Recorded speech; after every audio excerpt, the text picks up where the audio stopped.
Jesus told his disciples, do not leave Jerusalem, but wait.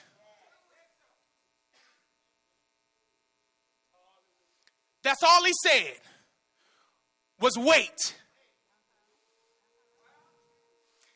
He didn't specifically say, go to the upper room and pray.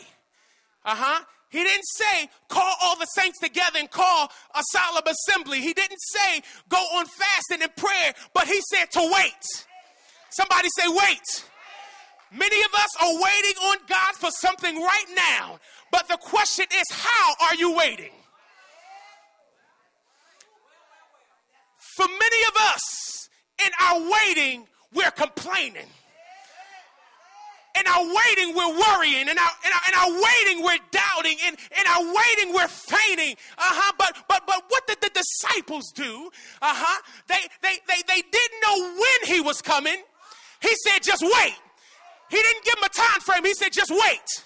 They didn't know when he was coming. They didn't know where he was coming. All they knew is that he was coming. I need just a few people in here to believe that I may not see it, and I don't know where it's coming from.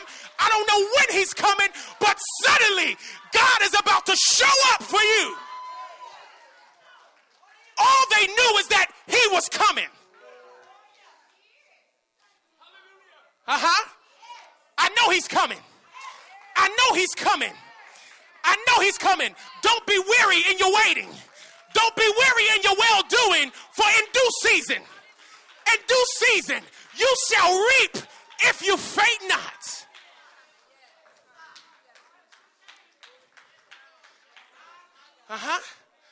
So what did they do? What did they do? They gathered together with some like-minded Christians. And they began to anticipate and expect a move from God. Oh my God. Oh my God.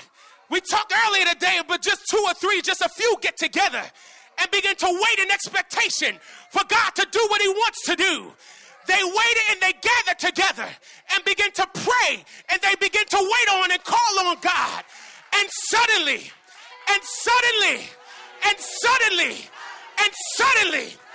I know you've been waiting for a long time. I know you've been praying for a long time.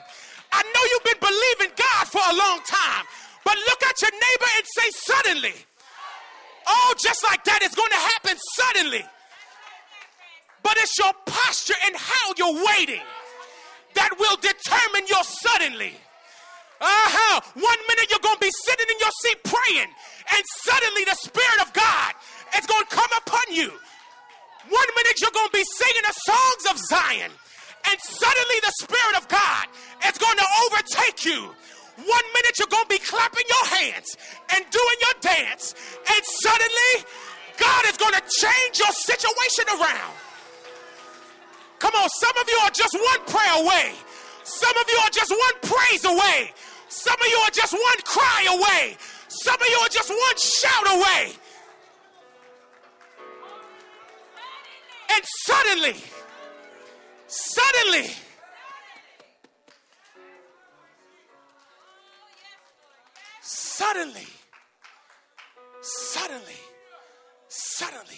in a moment, in the twinkling of an eye, God is going to turn some things around.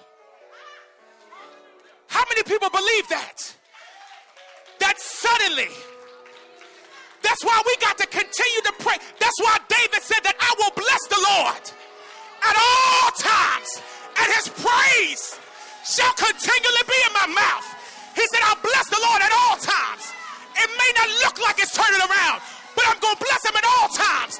And in my blessing him, he's going to visit me. In my blessing him, he's going to turn it around.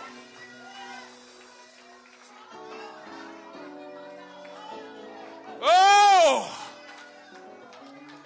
some of us have been waiting all of our lives for this one moment in time. How many people knows that all it takes is just one miracle? Is there anything too hard for God? All you need is just one breath of God. All you need is just one thought. All you need is just one touch. And suddenly, your life will never be the same.